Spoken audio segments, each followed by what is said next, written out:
दोस्तों एक बार फिर से स्वागत है आप सभी का आपके अपने favourite English learning channel English with Deepika Kumawat पर। दोस्तों आज के इस वीडियो में हम डिस्कस करने जा रहे हैं द हिंदू एडिटोरियल का वोकैब एनालिसिस। आशा करती हूँ कि आप इन सेशंस के साथ रेगुलरली जुड़ रहे हैं और इनका बेनिफिट भी उठा रहे हैं, क्योंकि इन सेशंस का मकसद है आपकी वोकैब पावर को और ज़्यादा इन्हांस करना। और ये जो वोकैब सेशंस है ये bank, SSC, railway, UPSC, defence या फिर किसी भी कॉम्पिटिटिव एग्जाम के लिए इक्वली बहुत ही ज़्यादा इंपॉर्टेंट है। तो चलिए और ज़्यादा देर ना करते हुए बढ़ते हैं हमारे वोकैब शो की ओर और जानेंगे कि आज का हमारा सबसे पहला वर्ड कौन सा होता है। तो दोस्तों आज का हमारा सबसे पहला वर्ड आता है अल्योर। दोस्तों अल्योर का मतलब होता है आकर्षित करना, लुभाना, मोहित करना या फिर अपनी ओर खींचना। तो उसे हम जो है वो अल्योर कहते हैं।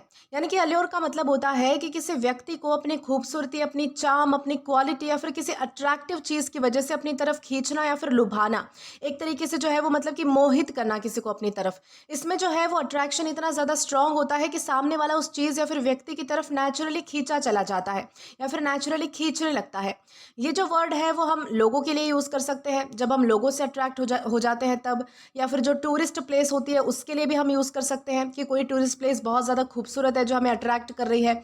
लग्जरी प्रोडक्ट्स के लिए हम यूज़ कर सकते हैं, जॉब ऑफर्स के लिए हम यूज़ कर सकते हैं, एडवर्टीजमेंट के लिए हम यूज़ कर सकते हैं, या फिर किसी भी चीज़ के लिए जो है वो ये वर्ड यूज़ हो सकता है जो अपनी खासियत की वजह से लोगों को अट्रैक्ट करता हो। ये चीज़ आपको ध्यान रखनी है। जैसे कि मान लीजिए कि अगर किसी हिल स्टेशन की खूबसूरती, वादियाँ और जो मतलब कि हर साल जो है वो वहाँ पर जो हज़ारों टूरिस्ट है, ये जो सारी चीज़ें हैं, वहाँ की खूबसूरत वादियाँ, जो हिल स्टेशन है, वहाँ के हिल्स, पहाड़, वहाँ की ग्रीनरी, तो ये सारी चीज़ें क्या करती है कि मतलब कि हज़ारों टूरिस्ट को हर साल अपनी तरफ खींचती है, अट्रैक्ट करती है। तो हम कह सकते हैं कि उस जगह की जो ब्यूटी है वो टूरिस्ट को अल्योर करती है। या फिर वैसे अगर किसी कंपनी की हाई सैलरी और अच्छी फैसिलिटीज़ टैलेंटेड एम्प्लॉयज़ को अट्रैक्ट करती है, तो वो ऑफर उन्हें क्या कर रहा है, अल्योर कर रहा है। ठीक है, इस तरीके से आपको ध्यान रखना है। उसी तरीके से हमारे पास कुछ और भी एग्जांपल्स है, जैसे कि मान लीजिए कि बहुत ही स्वादिष्ट खाना अगर बना हो घर में और उसकी स्मेल अगर आपको जो है वो मतलब कि अट्रैक्ट कर रही हो, यानी कि आपको बहुत ज़्यादा जो है वो मतलब कि उसकी वजह से और ज़्यादा भूख लग जाती है, तो उसे भी हम अल्योर करना कहते हैं। या फिर लग्जरी कार हो सकती है जो कि अपने स्टाइलिश डिज़ाइन की वजह से लोगों को अट्रैक्ट करती है, तो इससे भी हम जो है वो अल्योर कह सकते हैं। लेकिन दोस्तों इंपॉर्टेंट चीज़ आपको ये ध्यान रखनी है कि अल्योर का जो मतलब है वो सिर्फ अट्रैक्ट नहीं होता, क्योंकि अट्रैक्ट का मतलब होता है किसी का ध्यान या फिर इंटरेस्ट अपनी तरफ खींचना, जबकि अल्योर का मतलब होता है अपनी ब्यूटी, अपनी चार्म या फिर अपनी टेम्पटिंग क्वालिटी की वजह से स्ट्रांगली अट्रैक्ट करना। ठीक है, यानी कि अट्रैक्ट और अल्योर में डिफरेंस होता है। जैसे कि मान लीजिए कि एक शॉप है और उस पर जो है वो सेल का बोर्ड देखकर जो है वो लोग अंदर चले गए, तो ये तो होता है कि अट्रैक्ट करना, कि आप कोई चीज़ जो है वो दिखाकर किसी का ध्यान अपनी तरफ खींचना चाहते हो। ठीक है, यानी कि किसी का ध्यान या फिर इंटरेस्ट अपनी तरफ खींच रहे हो। लेकिन अल्योर का क्या मतलब होता है कि एक लग्जरी रिजॉर्ट है, मान लीजिए कि उसकी जो खूबसूरत और मतलब कि जो पीसफुल एनवायरनमेंट है वो देखकर लोग वहाँ पर जो है वो वैकेशन का प्लान करने लगते हैं। तो ये होता है अल्योर करना, कि अपनी ब्यूटी की वजह से, अपनी चार्म की वजह से, अपनी फैसिलिटीज़ या फिर टेम्पटिंग क्वालिटी की वजह से, इसकी वजह से लोग आपकी तरफ खींचे चले आ रहे हैं, तो उसे हम कहेंगे अल्योर करना। ठीक है, अट्रैक्ट और अल्योर में डिफरेंस होता है, ये चीज़ आपको ध्यान रखनी है। और साथ ही साथ ये भी ध्यान रखना है कि हमारे पास पार्ट्स ऑफ स्पीच में वर्ब है, यानी कि क्रिया है। अब दोस्तों अगर बात की जाए हमारे सिनोनिम्स के बारे में, तो यहाँ पर हमारे पास 3 वर्ड्स आते हैं, अट्रैक्ट, एंटाइस या फिर कैप्टिवेट। सबसे पहला हमारा वर्ड आता है अट्रैक्ट। इसका मतलब होता है किसी का ध्यान या फिर जो इंटरेस्ट है वो अपनी तरफ खींचना। जैसे कि हमने पहले भी बात की थी अट्रैक्ट और अल्योर का डिफरेंस समझने के टाइम पे। अट्रैक्ट क्या है, तो ये एक जनरल वर्ड है, जबकि अल्योर खासकर जो है वो ब्यूटी, चार्म या फिर किसी टेम्पटिंग क्वालिटी के थ्रू जो है वो अट्रैक्ट करने को दिखाता है। ये डिफरेंस होता है। ठीक है, जैसे कि मान लीजिए कि एक कलरफुल पोस्टर है जो कि लोगों का अटेंशन ग्रैब कर रहा है, खींच रहा है, तो उसे हम अट्रैक्ट करना कहेंगे। ठीक है, लेकिन मान लीजिए कि एक ब्यूटीफुल वाटरफॉल जो है वो अपनी नेचुरल ब्यूटी से टूरिस्ट को मतलब कि खींच रहा है, तो वो होता है अल्योर करना। ठीक है, ये डिफरेंस होता है अट्रैक्ट और अल्योर में। इसके बाद हमारा अगला वर्ड आता है इंटाइस। दोस्तों इंटाइस का मतलब होता है किसी को किसी अट्रैक्टिव ऑफर या फिर रिवॉर्ड के जरिए लुभाना। ठीक है, इंटाइस में टेम्पटिंग ऑफर या फिर रिवॉर्ड का रोल जो है वो ज़्यादा होता है। जैसे कि मान लीजिए कि फ्री गिफ्ट क्या करते हैं कि कस्टमर को जो है वो प्रोडक्ट खरीदने के लिए इंटाइस करते हैं। इस तरीके से हम कहेंगे। ओके, यानी कि आपको जब कोई चीज़ मुफ्त में मिल रही होती है, कोई मतलब कि एक तरीके से गिफ्ट के तौर पर या फिर बख्शिश के तौर पर, मतलब कि रिवॉर्ड के तौर पर अगर आपको कोई चीज़ मिल रही होती है, तब जो है वो जब आप उससे अट्रैक्ट हो जाते हो तो उसे हम इंटाइस होना कहते हैं। तीसरा हमारा वर्ड आता है कैप्टिवेट। कैप्टिवेट का मतलब होता है किसी को इतना अट्रैक्ट या फिर इम्प्रेस कर देना कि उसका पूरा ध्यान ही उसी पर चला जाए, तो उसे हम जो है वो कैप्टिवेट करना कहते हैं। जैसे कि मान लीजिए कि एक मैजिशियन है, एक कोई जादूगर है जो कि अपनी परफॉर्मेंस के जरिए क्या करता है, लोगों को कैप्टिवेट करता है, यानी कि अपना पूरा ध्यान जो है वो लोगों का क्या कर लेता है, अपनी ओर खींच लेता है। लोगों को कुछ मतलब कि आसपास का ध्यान ही नहीं रहता, पूरी तरीके से उस पर ही ध्यान जाता है हमारा। तो ये होता है किसी को कैप्टिवेट करना, कि पूरी तरीके से किसी को इतना अट्रैक्ट या फिर इंप्रेस कर देना कि पूरा ध्यान उसी पर चला जाए। तो आई होप आपको सारे सिनोनिम्स अच्छे से क्लियर है। अब इसी के साथ हम एंटोनिम्स की ओर आएंगे। तो यहाँ पर हमारे पास 3 वर्ड्स अगेन है, रिपेल, डेटर या फिर डिसगस्ट। दोस्तों रेपल का क्या मतलब होता है, इसका मतलब होता है दूर भागना या फिर किसी चीज़ से नफरत या फिर डिसलाइक होना, बेसिकली कोई चीज़ पसंद ना होना, तो उसे हम रिपेल कहते हैं। जैसे कि मान लीजिए कि गंदी स्मेल की वजह से क्या होते हैं कि लोग जो है वो रिपेल हो जाते हैं, यानी कि दूर हट जाते हैं, किसी चीज़ से नफरत करते हैं, उस चीज़ को पसंद नहीं करते, तो ये होता है रिपेल होना, दूर जाना, पसंद ना करना, तो उसे हम रिपेल कहते हैं। अगला हमारा वर्ड आता है डेटर। डेटर का क्या मतलब होता है, किसी काम या फिर जगह से मतलब कि रोकना, हतोत्साहित करना। ओके, किसी को कोई काम करने से, किसी जगह पर जाने से रोक लेना, उसे हतोत्साहित करना, यानी कि उसका मनोबल गिरा देना, तो उसे हम डेटर करना कहते हैं। जैसे कि मतलब कि पार्किंग में जो है वो हाई चार्जेस कुछ कस्टमर्स को क्या करते हैं कि मॉल में आने से डेटर करते हैं, यानी कि वो वहीं पे रुक जाते हैं, क्योंकि उन्हें पता है कि पार्किंग में जो है वो बहुत ज़्यादा चार्जेस लगने वाले हैं। तो इस तरीके से वो जो हाई चार्जेस है वो क्या कर रहे हैं, लोगों को डेटर कर रहे हैं मॉल में आने से, तो यही होता है डेटर। ओके, इसके बाद हमारा अगला वर्ड आता है डिसगस्ट। दोस्तों डिसगस्ट का मतलब होता है कि किसी में घृणा या फिर बहुत ही ज़्यादा डिसलाइक पैदा करना, बहुत ही तरीके से, एक तरीके से मतलब कि डिसगस्ट वाली फीलिंग कैसी होती है कि तुच्छ किसी चीज़ को अब जब हम समझते हैं या फिर मतलब कि बहुत ज़्यादा हमें घृणा होती है, नफरत होती है किसी चीज़ के लिए, तो उसे हम डिसगस्ट कह सकते हैं। जैसे कि मतलब कि मान लीजिए कि कोई सड़ा हुआ कोई फ्रूट है, एप्पल है मान लीजिए, कि वो क्या करता है, लोगों को डिसगस्ट करता है, आपका मुंह अलग तरीके से, थोड़ा सा एक अलग ही एक्सप्रेशन आएगा आपका, तो उसे हम जो है वो डिसगस्ट करना कहेंगे। तो ये सारे हमारे होते हैं एंटोनिम्स। ओके, अब इसी के साथ हम आगे बढ़ेंगे और हमारे एग्जाम्पल को डिस्कस करेंगे। तो यहाँ पर हमारे पास एक सेंटेंस है, the beauty of the mountains allured thousand of tourist every year. यानी कि यहाँ पर क्या बताया गया है, इस सेंटेंस का मतलब है कि पहाड़ों की खूबसूरती हर साल हजारों टूरिस्ट को अपनी तरफ अट्रैक्ट करती है। यहाँ पर अल्योर्ड का मतलब सिर्फ अटेंशन लेने से नहीं है, बल्कि अपनी नेचुरल ब्यूटी और चार्म की वजह से लोगों को वहाँ आने के लिए मजबूर कर देने से है। ठीक है, इस तरीके से हमने समझा है कि अल्योर यानी होता क्या है। अब इसी के साथ हम आगे बढ़ेंगे हमारे अगले वर्ड की ओर। अब दोस्तों इसके बाद हमारा अगला वर्ड आता है फैड। दोस्तों ये कुछ नया वर्ड आपने आज पहली बार सुना होगा। फैड का मतलब होता है सनक, अस्थाई फैशन, या फिर जो चीज़ मतलब कि थोड़े समय के लिए लोकप्रिय हो जाती है, पॉपुलर हो जाती है और फिर से बाद में थोड़े टाइम के बाद उसका जो ट्रेंड है वो खत्म हो जाता है, तो उसे हम जो है वो मतलब कि फैड कह सकते हैं। ठीक है, यानी कि क्षणिक चलन जिसे हम कहते हैं। यानी कि फैड का मतलब होता है ऐसी कोई चीज़, ऐसा कोई स्टाइल, ऐसी कोई हैबिट, ऐसा कोई फैशन या फिर ऐसा कोई ट्रेंड जो अचानक बहुत ही ज़्यादा पॉपुलर हो जाए, लेकिन सिर्फ थोड़े ही समय के लिए, कुछ समय बाद जो है वो लोग उसमें इंटरेस्ट मतलब कि खोना शुरू कर देते हैं और उसकी पॉपुलैरिटी जो है वो खत्म हो जाती है, तो उसे हम जो है वो फैड कह सकते हैं। ये जो वर्ड है वो अक्सर हम फैशन के लिए, सोशल मीडिया के लिए, सोशल मीडिया ट्रेंड्स के लिए, या फिर जो गैजेट्स है, डाइट है, या फिर जो टॉयज़ है, गेम्स है, वायरल चैलेंजेस है जो मोबाइल पर फॉलो करते हैं लोग, तो इन सब के लिए हम जो है वो यूज़ कर सकते हैं। दोस्तों एक इम्पॉर्टेंट चीज़ आपको ये ध्यान रखनी है कि फैड की जो सबसे बड़ी खासियत होती है वो ये होती है कि ये टेम्पररी होता है, परमानेंट नहीं होता है। जैसे कि मतलब कि बहुत सारे सोशल मीडियाज़ पर जो है वो डांस के कुछ ट्रेंड्स चलते हैं। ठीक है, ट्रेंड जो है वो सभी लोग फॉलो करते हैं और कुछ टाइम बाद वो पुराने पड़ जाते हैं। उसी तरीके से मार्केट में नई नई चीज़ें आती रहती है, कुछ टॉयज़ आते हैं, जैसे कि फ़िलहाल मतलब कि रिसेंटली मतलब कि हाल ही में एक लबूबू करके टॉय आया था, तो वो बहुत ज़्यादा ट्रेंड में था, लेकिन अब इतना ज़्यादा नहीं है। अब जो है वो लोग उसमें इंटरेस्ट खो चुके हैं, तो वो भी एक तरीके से उसे भी हम जो है वो फैड कहेंगे। ठीक है, जैसे कि और भी हमारे पास एग्जांपल है, मान लीजिए कि कुछ हफ्तों तक जो है वो वायरल होने वाला सोशल मीडिया चैलेंज, ये भी फैड हो सकता है। थोड़े समय के लिए पॉपुलर हुआ हेयर स्टाइल, ये भी फैड हो सकता है। एक खिलौना, एक जो मतलब कि टॉय जो कि कुछ महीनों तक हर बच्चा खरीदना चाहता है, या फिर बच्चों के बीच में बहुत ज़्यादा पॉपुलर है वो टॉय, तो ये भी फैड हो सकता है। या फिर एक डाइट प्लान जो अचानक बहुत ही ज़्यादा फेमस हो जाए और बाद में लोग उसे भूल जाए, तो इससे भी हम जो है वो फैड कह सकते हैं। ठीक है, लेकिन इंपॉर्टेंट चीज़ आपको ये ध्यान रखनी है कि फैड का जो मतलब है वो सिर्फ ट्रेंड नहीं होता। ट्रेंड का मतलब होता है कोई पैटर्न या फिर कोई स्टाइल जो पॉपुलर हो और काफ़ी समय तक चल सकता है, ठीक है। ट्रेंड क्या होता है कि बहुत ही मतलब कि काफ़ी समय तक चलता है, ज़रूरी नहीं है कि वो भी परमानेंटली चले, लेकिन बहुत ही लॉन्ग टर्म के लिए चलता है। लेकिन फैड क्या होता है, ऐसा ट्रेंड जो बहुत ही जल्दी पॉपुलर हो और उतनी ही जल्दी ख़त्म भी हो जाए, तो उसे हम जो है वो फैड कहेंगे। जैसे कि मान लीजिए कि ऑनलाइन शॉपिंग है, ऑनलाइन शॉपिंग का ये जो ट्रेंड है ये सालों से मतलब कि बढ़ता जा रहा है, सालों से चला आ रहा है, ये ना ही तो अभी तक ख़त्म हुआ है और ना ही मुझे लगता है कि आगे भी कभी होगा, क्योंकि ऑनलाइन शॉपिंग करना जो है वो लोग बहुत ज़्यादा पसंद कर रहे हैं, तो इसे हम एक तरीके से ट्रेंड ही समझ सकते हैं। तो ये होता है ट्रेंड, ठीक है। लेकिन मान लीजिए कि एक फ़नी फिल्टर है कहीं पे, किसी इंस्टाग्राम पे, किसी स्नैपचैट पे, किसी भी ऐप पे, जो कि सिर्फ 1 महीने तक जो है वो हर सोशल मीडिया पर पोस्ट पे आपको दिखेगा और बाद में जो है वो फिर गायब हो जाएगा। तो ये होता है फैड, कि कुछ टाइम के लिए कोई चीज़ आई और बाद में चली गई, तो उसे हम जो है वो फैड कहेंगे। और ये भी ध्यान रखना है कि हमारे पास पार्ट्स ऑफ स्पीच में नाउन है। अब दोस्तों अगर बात की जाए इसके सिनोनिम्स की, तो यहाँ पर हमारे पास वर्ड है क्रेज़, फैशन या फिर वोग। सबसे पहला हमारा वर्ड आता है क्रेज़। क्रेज़ का क्या मतलब होता है, किसी चीज़ के लिए अचानक या फिर बहुत ही ज़्यादा एक्साइटमेंट या फिर दीवानगी होना, ओके, उसे हम क्रेज़ कहते हैं, ठीक है। जैसे कि एक नए मोबाइल गेम का जो क्रेज़ है वो स्कूल के स्टूडेंट्स में जो है वो आपको देखने के लिए मिल सकता है। जैसे कि हमारे आजकल के बच्चों में जो है वो पबजी, फ्री फायर, ये सारी चीज़ों का क्रेज़ है, ठीक है। क्रेज़ यानी कि क्या है, पागलपन है एक तरीके से, उसे जो है वो खेलना पसंद करते हैं वो, तो उसे हम क्रेज़ कहेंगे। दूसरा हमारा वर्ड है फैशन। फैशन का क्या मतलब होता है कि किसी समय का पॉपुलर स्टाइल या फिर ड्रेसिंग ट्रेंड उसे हम कह सकते हैं, तो ये होता है फैशन।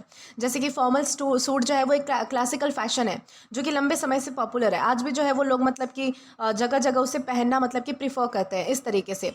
वोग हमारा तीसरा वर्ड क्या है, वोग है। वोग का मतलब होता है कि किसी समय में बहुत ही पॉपुलर या फिर वाइडली एक्सेप्टेड स्टाइल या फिर प्रैक्टिस, उसे हम कहेंगे वोग, ठीक है। जैसे कि मान लीजिए कि इको फ्रेंडली जो प्रोडक्ट्स है आजकल इन वोग है। इन वोग है यानी कि आजकल मतलब कि प्रैक्टिस में है, वाइडली एक्सेप्टेड है या फिर पॉपुलर है, इस तरीके से हम कहेंगे कि वोग यानी होता क्या है।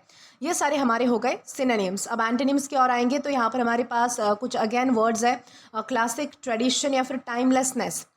सबसे पहला हमारा वर्ड आता है क्लासिक। क्लासिक का मतलब होता है ऐसी चीज़ जो लंबे समय तक पॉपुलर और वैल्यूएबल यानी कि बहुत ही मतलब कि अच्छे से मतलब कि टिकी रहे, बनी रहे, तो उसे हम जो है वो क्लासिक कह सकते हैं। क्लासिक की जो पॉपुलैरिटी है वो टाइम के साथ बनी रहती है। जैसे कि मान लीजिए कि वाइट शर्ट जो है वो एक क्लासिक क्लोथिंग आइटम है जो कभी भी आउटडेटेड नहीं होता, ठीक है। यानी कि ये ऐसी चीज़ है कि आप जो है वो कहीं पे भी पहन लो, कभी भी पहन लो, ये क्लासिक ही लगेगा, ये कभी भी आउटडेटेड नहीं होगा। इस तरीके से इन चीज़ों को बोलते हैं हम क्लासिक, जो कि टाइम के साथ बहुत ही लंबे समय तक बनी रहती है। अगला हमारा वर्ड आता है ट्रेडिशन। ट्रेडिशन का मतलब होता है पुरानी और लंबे समय से चली आ रही कोई रीत, कोई प्रथा या फिर कोई प्रैक्टिस। जैसे कि दिवाली पे जो है वो दिया जलाना, ये हमारा क्या है, ट्रेडिशन है, बहुत ही लंबे समय से चला आ रहा है और आगे भी चलता रहेगा, इसे हम कहेंगे ट्रेडिशन, रीत, रीति, प्रथा, इस तरीके से, ओके। और तीसरा हमारा वर्ड है टाइमलेसनेस। टाइमलेसनेस का मतलब होता है ऐसी क्वालिटी जो कभी पुरानी या फिर आउटडेटेड ना लगे, उसे हम क्या कहेंगे, उसे हम टाइमलेसनेस कहेंगे। जैसे कि सिंपल ब्लैक ड्रेस की वजह से मतलब कि टाइमलेसनेस मतलब कि एक तरीके से हमें दिखता है, यानी कि सिंपल ब्लैक ड्रेस की टाइमलेसनेस की वजह से वो हमेशा स्टाइलिश लगती है, यानी कि आप उसे कभी भी कैरी करो, कभी भी पहनो, आपको वो टाइमलेसनेस लगेगा, यानी कि उसमें आपको कोई ऐब नज़र नहीं आएगा, कभी भी कोई कमी नज़र नहीं आएगी। कोई ये नहीं बोल पाएगा कि आपने कौन सा पुराना कपड़ा पहन लिया है, फिर किस पुराने ट्रेंड के कपड़े पहने हैं, क्योंकि ब्लैक कलर है ऐसा, ठीक है। इस तरीके से हम समझ पाएंगे कि क्लासिक, ट्रेडिशन या फिर टाइमलेसनेस में डिफरेंस क्या होता है। दोस्तों ये सारे हमारे क्या हो गए, एंटोनिम्स हो गए। अब बात करते हैं हमारे एग्जाम्पल की, तो यहाँ पर हमारे पास एक सेंटेंस है, the toy become a fad among children but lost its popularity within a few months. इस सेंटेंस का मतलब है कि वो जो टॉय है वो कुछ समय के लिए बच्चों के बीच बहुत ही ज़्यादा पॉपुलर हो गया, लेकिन कुछ महीनों के अंदर ही लोगों का इंटरेस्ट उसमें से, यानी कि बच्चों का इंटरेस्ट स्पेसिफिकली उसमें से ख़त्म हो गया। तो यहाँ पर फैड का मतलब ऐसी टेम्पररी पॉपुलैरिटी से है जो बहुत ही जल्दी आती भी है और उतनी ही जल्दी चली भी जाती है। तो इस तरीके से आपको ध्यान रखना है कि फैड यानी होता क्या है और किस तरीके से हमें इसका यूज़ करना है। इसी के साथ हम आगे बढ़ेंगे हमारे अगले वर्ड की ओर। अब दोस्तों इसके बाद हमारा अगला वर्ड आता है इंसाइसिव। दोस्तों इंसाइसिव का मतलब होता है पैनी समझ वाला, तीक्ष्ण या फिर मतलब कि गहरी समझ रखने वाला, सटीक और प्रभावशाली जिसे हम कह सकते हैं, तो वो होता है इंसाइसिव। इंसाइसिव का मतलब होता है ऐसा जो किसी टॉपिक, किसी सिचुएशन या फिर प्रॉब्लम को बहुत ही गहराई से समझकर उसका बहुत ही सही और बहुत ही क्लियर एनालिसिस करे, तो उसे हम जो है वो इंसाइसिव कहते हैं। ये जो वर्ड है वो उन बातों, उन कमेंट्स या फिर क्वेश्चंस या फिर ऑब्जर्वेशन के लिए यूज़ होता है जो सीधे मुद्दे पर होते हैं और किसी चीज़ की असली बात को बहुत ही एक्यूरेटली सामने ला देते हैं, तो उसे हम जो है वो इंसाइसिव कह सकते हैं। ये वर्ड हम अक्सर जो है वो journalist, critics, teachers, leaders, analytics या फिर मतलब कि जो स्पीकर्स होते हैं उनके लिए, या फिर मतलब कि जिनकी बातें या फिर एनालिसिस बहुत ही इंटेलिजेंट होता है, क्लियर होता है, इम्पैक्टफुल होता है, तो उनके कॉन्टेक्स्ट के लिए हम जो है वो इंसाइसिव का यूज़ कर सकते हैं। जैसे अगर मान लीजिए कि एक जर्नलिस्ट जो है वो इंटरव्यू में ऐसे सवाल पूछता है जो सीधा इंपॉर्टेंट इशू को एक्सपोज कर देते हैं, तो उसके क्वेश्चंस कैसे हैं? तो उसके क्वेश्चंस इंसाइसिव है, यानी कि बहुत ही गहरी समझ वाले हैं, बहुत ही मतलब कि एकदम स्ट्रेट फॉरवर्ड है, उसने कोई घुमा फिरा कर बातें नहीं पूछी है इस तरीके से। या फिर वैसे अगर एक टीचर किसी कॉम्प्लेक्स टॉपिक को बहुत ही क्लियर और लॉजिकल तरीके से एक्सप्लेन करे, तो उसकी एक्सप्लेनेशन कैसी है? इंसिसिव है, इंसाइसिव है, इस तरीके से आपको समझना है, ठीक है। दोस्तों इंपॉर्टेंट चीज़ आपको ये ध्यान रखनी है कि इंसाइसिव का मतलब सिर्फ इंटेलिजेंट नहीं होता। इंटेलिजेंट का तो मतलब होता है कि समझदार होना, लेकिन इंसाइसिव का मतलब होता है कि अपने इंटेलिजेंस का यूज़ करके किसी बात को बहुत ही क्लियरली, एक्यूरेटली और डीपली एनालाइज या फिर एक्सप्रेस करना। यानी कि इसमें इंटेलिजेंस का यूज़ होता है किसी और चीज़ को करने के लिए, ये चीज़ आपको ध्यान रखनी है। जबकि इंटेलिजेंट होना क्या होता है? समझदार होना, ठीक है। समझदार तो कोई भी हो सकता है, जबकि इंसाइसिव ये जो है वो मतलब कि एक तरीके से आप स्किल ही समझ लीजिए। जैसे कि मान लीजिए कि एक स्टूडेंट है जो कि मतलब कि मैथ्स में जो है वो बहुत ही ज़्यादा स्मार्ट है, तो ये वो इंटेलिजेंट है उस सब्जेक्ट में, उसे जो है वो अच्छी खासी समझ है, अच्छे से वो मतलब कि उस सब्जेक्ट को मैनेज कर सकता है, स्कोर कर सकता है उसमें, तो ये होता है इंटेलिजेंट होना। लेकिन वही स्टूडेंट डिफ़िकल्ट मैथ्स प्रॉब्लम का एग्जैक्ट और लॉजिकल सॉल्यूशन तुरंत समझा देता है, बहुत ही क्लियर एक्सप्लेनेशन के साथ, बिल्कुल एक्यूरेटली, तो ये होता है इंसाइसिव थिंकिंग। इस तरीके से आपको ध्यान रखना है कि इंटेलिजेंट और इंसाइसिव में डिफरेंस क्या है। और साथ ही साथ ये भी ध्यान रखिएगा कि हमारे पास ये पार्ट्स ऑफ स्पीच में एग्जेक्टिव है, यानी कि विशेषण है। इसी के साथ हम आगे बढ़ेंगे हमारे सिनोनिम्स की ओर, जहाँ पर हमारे पास 3 वर्ड्स हैं, इंसाइटफुल, परसेप्टिव या फिर शार्प। सबसे पहला हमारा वर्ड कौन सा आता है? इंसाइटफुल।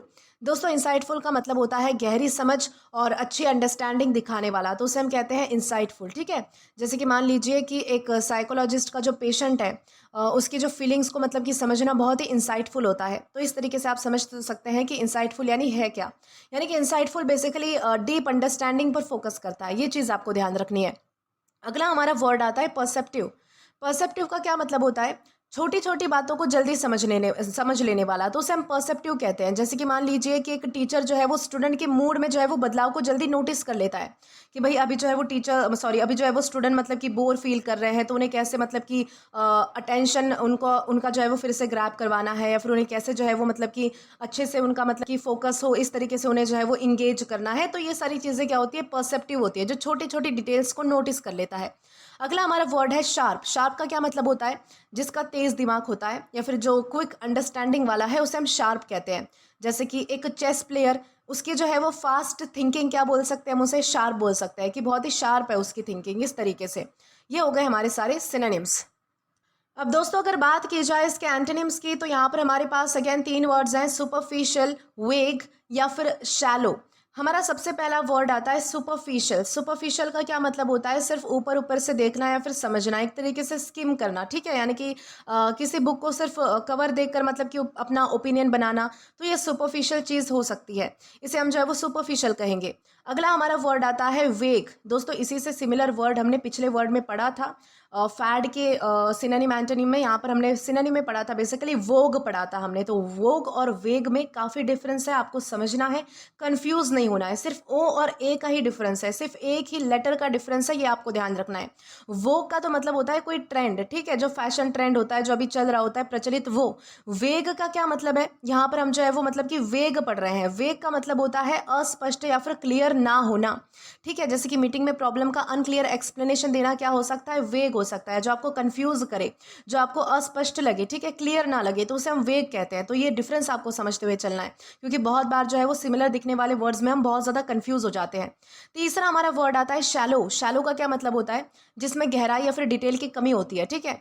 मूवी को सिर्फ एक्शन सीन्स के बेसिस पर जज करना शैलो रिव्यू हो सकता है, क्योंकि उसमें और भी तो बहुत सारे एलिमेंट्स होते हैं, कि रोमांटिक एलिमेंट हो सकता है, कोई रोमांटिक रिलेशनशिप बताया जा सकता है, कोई मतलब कि फैमिली एक तरीके से सीन हो सकता है, फैमिली कोई सीन्स उसमें ऐड किए जा सकते हैं, तो बहुत सारे बैकग्राउंड हो सकते हैं, ठीक है, थ्रिलर, सस्पेंस, ये सारी चीज़ें। तो एक मूवी को किसी मतलब कि एक ही सीन के बेसिस पे जज कर देना, तो ये क्या है, शैलो है। शैलो का मतलब क्या होता है कि जिसमें गहराई यानी कि डेप्थ की कमी होती है, एक तरीके से खोखला जिसे हम समझ सकते हैं। ओके, तो उसे हम शैलो कहेंगे। हमारे सारे एंटोनिम्स भी हो गए। अब बात आती है हमारे एग्जाम्पल की, तो यहाँ पर हमारे पास एक सेंटेंस है, the journalist ask several incisive questions during the interview. इस सेंटेंस का मतलब क्या है कि एक पत्रकार यानी कि जर्नलिस्ट ने इंटरव्यू के दौरान ऐसे सवाल पूछे जो बहुत ही शार्प थे, बहुत ही इंटेलिजेंट और सीधे इंपॉर्टेंट इश्यूज पर फोकस करते थे।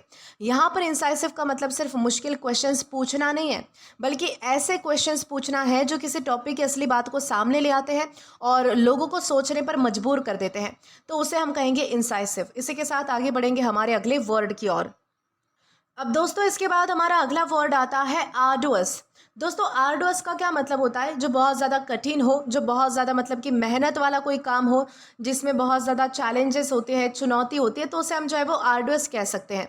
यानी कि आर्डुअस का मतलब होता है कि ऐसा काम, ऐसा कोई टास्क, ऐसी कोई जर्नी जो बहुत ही ज़्यादा मेहनत मांगती है, समय मांगती है, पेशेंस मांगती है, या फिर आपका डिटर्मिनेशन मांगती है, तो उसे हम कहते हैं आर्डुअस। ये सिर्फ डिफ़िकल्ट होने को नहीं दिखाता, बल्कि ये भी बताता है कि उस काम को पूरा करने के लिए बहुत ही ज़्यादा फिजिकल और मेंटल एफर्ट लगेगा, इस तरीके से। ठीक है, ये जो वर्ड है वो हम अक्सर माउंटेन क्लाइंबिंग के लिए यूज़ कर सकते हैं, यानी कि पहाड़ चढ़ना, वो भी बहुत ज़्यादा मेहनत वाला काम होता है। उसमें आपका मतलब कि फिजिकल एनर्जी आपको बहुत ज़्यादा चाहिए होती है। कॉम्पिटिटिव एग्जाम्स, उसमें मेंटल एनर्जी बहुत ज़्यादा चाहिए होती है। लॉन्ग प्रोजेक्ट, उसमें फिजिकल और मेंटल दोनों ही चाहिए होता है। ट्रेनिंग, रिसर्च या फिर किसी भी चैलेंजिंग टास्क के लिए हम इस वर्ड को यूज़ कर सकते हैं, जिसे कंप्लीट करना आसान नहीं होता, जिसमें बहुत ज़्यादा मेहनत लगती है, बहुत ज़्यादा चैलेंजेस का सामना करना पड़ता है। जैसे कि मान लीजिए कि अगर कोई स्टूडेंट यूपीएससी की तैयारी कई सालों तक डिसिप्लिन और हार्ड वर्क के साथ करता है, ठीक है, तो उसकी प्रिपरेशन कैसी है, तो एक आर्डुअस जर्नी कहला सकती है उसकी प्रिपरेशन की। भाई बहुत ज़्यादा कठिन जर्नी से वो जो है वो गुजर रहा है। वैसे अगर एवरेस्ट पर चढ़ना भी मतलब कि एक आर्डुअस टास्क हो सकता है, क्योंकि इसमें बहुत ज़्यादा मेहनत और हिम्मत की ज़रूरत होती है, तो उसे भी हम जो है वो मतलब कि आर्डुअस कह सकते हैं। ठीक है, लेकिन दोस्तों एक इंपॉर्टेंट चीज़ आपको क्या ध्यान रखनी है कि आर्डुअस का जो मतलब है वो डिफिकल्ट का तो क्या मतलब होता है, मुश्किल होना। ठीक है, कोई भी चीज़ मुश्किल हो सकती है, जिसमें आपकी मतलब कि एनर्जी एग्जॉस्ट नहीं हो रही, वो भी चीज़ आपको मुश्किल लग सकती है। जैसे कि आपको जो है वो किसी को होमवर्क करना भी मुश्किल लग सकता है। ठीक है, तो ये होता है किसी चीज़ का डिफिकल्ट होना। मैथ्स के प्रॉब्लम आपको डिफिकल्ट लग सकते हैं, लेकिन आर्डुअस क्या होता है, मुश्किल होने के साथ साथ बहुत ही ज़्यादा जो चीज़ मेहनत मांगती है, चैलेंजेस आपको फेस करने पड़ते हैं, पेशेंस और जिसमें डिटर्मिनेशन की ज़रूरत होती है, उसे हम कहते हैं आर्डुअस होना। जैसे कि मान लीजिए कि एक क्रॉसवर्ड पजल है, अगर आपको उसको सॉल्व करना बहुत ही ज़्यादा मतलब कि मुश्किल लग रहा है, तो ये आपके लिए डिफ़िकल्ट हो सकता है। ठीक है, हो सकता है कि किसी और के लिए ईजी हो, ईजी पीजी हो, पीस ऑफ केक हो, है ना, वो आसानी से उसे सॉल्व कर ले, लेकिन आपके लिए बहुत ज़्यादा मुश्किल है, तो ये तो होता है किसी चीज़ का डिफ़िकल्ट होना। लेकिन मान लीजिए कि कई महीनों की ट्रेनिंग के बाद मैराथन कंप्लीट करना, तो ये होता है आर्डुअस। ओके, इसमें आपकी जो है वो फिजिकल एनर्जी ज़्यादा एग्जॉस्ट होती है, ये चीज़ आपको ध्यान रखनी है। तो ये डिफरेंस होता है किसी चीज़ के डिफ़िकल्ट होने में और आर्डुअस होने में। ये डिफरेंस आपको क्लियर है। अब आगे बढ़े और हमारे पार्ट्स ऑफ स्पीच को देखें, तो एग्जेक्टिव है हमारे पास ऑब्वियसली, यानी कि विशेषण है। सिनोनिम्स की बात आती है, तो यहाँ पर हमारे पास अगेन 3 वर्ड्स हैं, चैलेंजिंग, डिमांडिंग या फिर स्ट्रेनस। सबसे पहला हमारा वर्ड आता है चैलेंजिंग। चैलेंजिंग का क्या मतलब होता है, जो हमें चैलेंज करती है, ऐसी चीज़ें जो हमें चुनौती देती है, बेसिकली जो चीज़ें बहुत ही मुश्किल होती है और हमारी स्किल्स और हमारी जो एबिलिटीज़ होती है उनको टेस्ट करती है। तो ऐसी सारी चीज़ों को हम क्या कहेंगे, चैलेंजिंग कहेंगे। जैसे कि मान लीजिए कि एक डिफ़िकल्ट चेस मैच, ये क्या हो सकता है, चैलेंजिंग हो सकता है, हमारे लिए चुनौतीपूर्ण हो सकता है। ठीक है, अगला हमारा वर्ड आता है डिमांडिंग। डिमांडिंग का मतलब क्या होता है, जो कोई चीज़, ऐसी चीज़ जो कुछ ना कुछ डिमांड कर रही होती है, या तो आपका टाइम, आपकी एनर्जी या फिर आपका अटेंशन। जब ये सारी चीज़ें कोई चीज़ मांगती है, कोई काम मांगता है, तो उसे हम डिमांडिंग कह सकते हैं। जैसे कि मान लीजिए कि एक डॉक्टर की जो जॉब होती है वो बहुत ही ज़्यादा डिमांडिंग होती है, उन्हें बहुत ज़्यादा पेशेंस के साथ, बहुत ज़्यादा अच्छी मतलब कि एनर्जी, प्रेजेंटेशन के साथ काम करना पड़ता है, वो चूक नहीं सकते, गलती नहीं कर सकते। तो ये होता है किसी काम में डिमांडिंग। ओके, डिमांडिंग का क्या मतलब होता है, जब आपका कोई काम आपसे एफर्ट मांगता है, आपका अटेंशन मांगता है, एनर्जी मांगता है, टाइम मांगता है, आपकी एक्यूरेसी मांगता है, तो उसे हम डिमांडिंग कह सकते हैं। तीसरा हमारा वर्ड है स्ट्रेनस। स्ट्रेनस का क्या मतलब होता है, बहुत ज़्यादा फिजिकल या फिर मेंटल एफर्ट मांगने वाला, जिसमें आपकी फिजिकल मतलब कि आपकी शारीरिक एनर्जी और आपकी मानसिक एनर्जी बहुत ज़्यादा लगती है, तो उसे हम जो है वो स्ट्रेनस कह सकते हैं। जैसे कि सिंपल सा एग्जाम है, जब आप जिम में हैवी वर्कआउट करते हो, तो उसमें जो है वो आपको मतलब कि स्ट्रेनस, वहाँ पर आप जो है वो उसे कह सकते हो कि उसमें आप जो है वो फिजिकल एक्टिविटीज़ जो है वो बहुत ज़्यादा हो रही है, इस तरीके से। ठीक है, तो ये होता है स्ट्रेनस। इसी के साथ हमारे सिनोनिम्स भी सारे कंप्लीट होते हैं। अब आगे बढ़ेंगे एंटोनिम्स की ओर, तो यहाँ पर हमारे पास अगेन 3 वर्ड्स हैं, ईजी, एफर्टलेस या फिर सिंपल, सबसे पहला हमारा वर्ड आता है इजी। इजी का क्या मतलब होता है? जो आसानी से हो जाता है या फिर जिसमें ज़्यादा मेहनत नहीं लगती, तो उसे हम इजी कहते हैं। ठीक है। जैसे कि मान लीजिए कि आपको किसी ने पूछा 2+2 कितना होता है, तो आपने जल्दी से जवाब दे दिया कि भाई 4 होता है। तो ये क्या था? बहुत ही ईजी था, आसान था, तो उसे हम ईजी कहेंगे। ठीक है। एफर्टलेस का क्या मतलब होता है? एफर्टलेस का मतलब होता है जिसमें कोई खास मेहनत नहीं लगती, इतनी ज़्यादा मेहनत नहीं लगती। ठीक है, उसे हम एफर्टलेस कहते हैं। जैसे कि एक एक्सपीरियंस स्विमर है, मान लीजिए कि एक एक्सपीरियंस स्विमर है, उसके लिए एक छोटा सा पुल क्रॉस करना क्या होगा? एफर्टलेस होगा। मेहनत है इसमें भी, मतलब कि थोड़ी बहुत मेहनत है, लेकिन अगर वो इंसान उस चीज़ में ट्रेंड है, बिल्कुल मतलब कि स्किल्ड है, अगर वो रोज़ रोज़ के बेसिस पर ये काम कर रहा है, तो उसे इतना ज़्यादा जो है वो मतलब कि कठिन नहीं लगेगा। उसके लिए क्या होगा कि भाई इसमें कोई खास मेहनत नहीं लग रही है, खास मेहनत नहीं लग रही है, बल्कि लग तो रही है लेकिन इतनी ज़्यादा नहीं लग रही है। उसके लिए वो चीज़ क्या हो जाएगी? एफर्टलेस हो जाएगी, यानी कि वो आसानी से जो काम हम कर पाते हैं वो हमारे लिए एफर्टलेस होता है। तीसरा है सिंपल। सिंपल का मतलब होता है सीधा साधा, आसान। एक मतलब कि मान लीजिए कि आपको एक बेसिक रेसिपी बना रहे हैं, तो वो सिंपल हो सकती है कि भाई बहुत ही सिंपल चीज़ है, आसान है, इजी पीजी है, उस तरीके से। ठीक है, ये हमारे हो गए सारे एंटोनिम्स। अब बारी आती है हमारे एग्जाम्पल की। तो यहाँ पर हमारे पास एक सेंटेंस है, climbing the mountain was an orders task that required great determination. इस सेंटेंस का मतलब है कि पहाड़ पर चढ़ना बहुत ही मुश्किल और मेहनत भरा काम था, जिसे पूरा करने के लिए बहुत ही ज़्यादा मेहनत, हिम्मत, पेशेंस और डिटर्मिनेशन की ज़रूरत होती है। तो यहाँ पर आर्डर्स का मतलब सिर्फ डिफ़िकल्ट होने से नहीं है, बल्कि ऐसा चैलेंजिंग टास्क है जिसमें बहुत ज़्यादा मतलब कि फिजिकल और मेंटल एफर्ट लगता है। ठीक है, इस तरीके से आपको समझना है कि आर्डर्स यानी होता क्या है। इसी के साथ हम आगे बढ़ेंगे हमारे अगले वर्ड की ओर।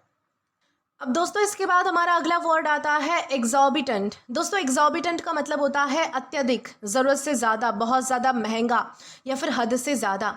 यानी कि एग्जॉर्बिटेंट का मतलब होता है कि कोई प्राइस, कोई फ़ी, कोई डिमांड या फिर अमाउंट जो इतना ज़्यादा हो कि वो अनरीज़नेबल या फिर अनफेयर लगे। ये वर्ड जो है वो खासकर उन चीज़ों के लिए यूज़ होता है जिनकी कीमत या फिर जो क्वांटिटी है वो नॉर्मल से बहुत ही ज़्यादा होती है, और लोगों को लगे कि इतना देना या फिर इतना लेना जो है वो ठीक नहीं है इस चीज़ के लिए। ठीक है, ये जो वर्ड है वो हम अक्सर जो है वो मतलब कि खाने के प्राइजेज होते हैं, जैसे कि हम रेस्टोरेंट में जाते हैं, बिल देखकर हम जो है वो चौंक जाते हैं कि इतना से खाने का जो है वो इतना ज़्यादा बिल कैसा आ सकता है। होटल प्राइजेस, स्कूल फीस के लिए हम यूज़ कर सकते हैं, मेडिकल बिल्स के लिए हम इसका यूज़ कर सकते हैं, रेंट होता है, टैक्सेस होते हैं, सर्विस चार्जेस होते हैं। तो इन सारे कॉन्टेक्स्ट में हम जो है वो एग्जॉर्बिटेंट का यूज़ कर सकते हैं जब किसी चीज़ की कीमत हद से ज़्यादा होती है। ठीक है, अत्यधिक, ज़रूरत से ज़्यादा वाला सेंस जब किसी चीज़ में होता है तब उसे हम एग्जॉर्बिटेंट कह सकते हैं। कभी कभी ये जो वर्ड है वो सिर्फ पैसे के लिए यूज़ नहीं होता, बल्कि किसी एक्सेसिव डिमांड के लिए भी यूज़ हो सकता है। जैसे कि अगर आपको एग्जांपल देकर बताऊं, तो अगर किसी कॉन्सर्ट की टिकट नॉर्मल प्राइस से, मतलब कि नॉर्मल प्राइस होती है 2000, लेकिन ब्लैक मार्केट में वही टिकट अगर आपको 25,000 में मिल रही है, तो ये क्या है? ये एग्जॉर्बिटेंट है। टिकट प्राइस कैसी है? एग्जॉर्बिटेंट है, ज़रूरत से ज़्यादा है, इतना लेना देना आपको जो है वो सही नहीं लगेगा। तो उस प्राइस को हम जो है वो एग्जॉर्बिटेंट कह सकते हैं। वैसे ही अगर कोई होटल फेस्टिवल के टाइम जो है वो नॉर्मल से कई गुना ज़्यादा रेंट चार्ज करे, तो वो भी एग्जॉर्बिटेंट चार्जेस हो सकते हैं। ठीक है, इस तरीके से आपको ध्यान रखना है कि एग्जॉर्बिटेंट यानी होता क्या है। लेकिन दोस्तों एक चीज़ आपको क्या ध्यान रखनी है कि एग्जॉर्बिटेंट का मतलब एक्सपेंसिव नहीं होता। एक्सपेंसिव का मतलब होता है बहुत ज़्यादा महंगा होना। ठीक है, लेकिन एग्जॉर्बिटेंट का क्या मतलब होता है? इतना महंगा या फिर एक्सेसिव होना कि उसे, मतलब कि वो चीज़ जो है वो अनरीजनेबल या फिर अनफेयर लगे। जैसे कि मान लीजिए कि एक प्रीमियम स्मार्टफोन है जो कि महंगा है, ठीक है, तो इसे हम एक्सपेंसिव कह सकते हैं। लेकिन वही मान लीजिए कि वही स्मार्टफोन अगर उसकी नॉर्मल मार्केट प्राइस से, मतलब कि 3 गुना ज़्यादा प्राइस पर बेचा जाए, तो वो एग्जॉर्बिटेंट होगा कि यही चीज़ मुझे जो है वो मैं सस्ते में भी खरीद सकता हूँ, लेकिन एक पर्टिकुलर जगह पर आकर अगर आपको वही चीज़ ज़्यादा दाम में बेची जा रही है, तो उसे हम एग्जॉर्बिटेंट कहेंगे। जैसे कि मैंने आपको खाने का एग्जाम्पल दिया था, अगर आप किसी रेस्टोरेंट में जाते हैं, बिल ज़्यादा आता है, तो हम उसे एग्जॉर्बिटेंट कह सकते हैं। अब खाना तो आप किसी सस्ती जगह पर भी खा सकते हैं, वही चीज़ आपको सस्ते में भी मिल रही है, लेकिन वही चीज़ अगर आपको महंगी मिले, ज़्यादा हद से ज़्यादा महंगी मिले, तो उसे हम एग्जॉर्बिटेंट कह सकते हैं। लेकिन आपके पास मतलब कि ऑप्शन होता है कि आप सस्ता लो या फिर महंगा लो, वही चीज़ अगर आपको महंगी लग रही है तो वो आपके लिए एग्जॉर्बिटेंट हो जाएगी। और ये भी चीज़ आपको ध्यान रखनी है कि हमारे पास पार्ट्स ऑफ स्पीच में एडजेक्टिव है, यानी कि विशेषण है। अब दोस्तों अगर बात की जाए इसके सिनोनिम्स की, तो यहाँ पर हमारे पास 3 वर्ड्स हैं, एक्सेसिव, ओवर प्राइस या फिर आउटरेजस। सबसे पहला हमारा वर्ड आता है एक्सेसिव। इसका मतलब होता है ज़रूरत से ज़्यादा या फिर लिमिट से ज़्यादा होना, उसे हम एक्सेसिव कहते हैं। ठीक है, जैसे कि मान लीजिए कि रोज़ बहुत ज़्यादा मोबाइल यूज़ करना, तो ये एक्सेसिव स्क्रीन टाइम कहला सकता है। ठीक है, इसे हम क्या कहेंगे? एक्सेसिव कहेंगे कि ज़रूरत से ज़्यादा हो रहा है, लिमिट के बाहर कोई चीज़ हो रही है।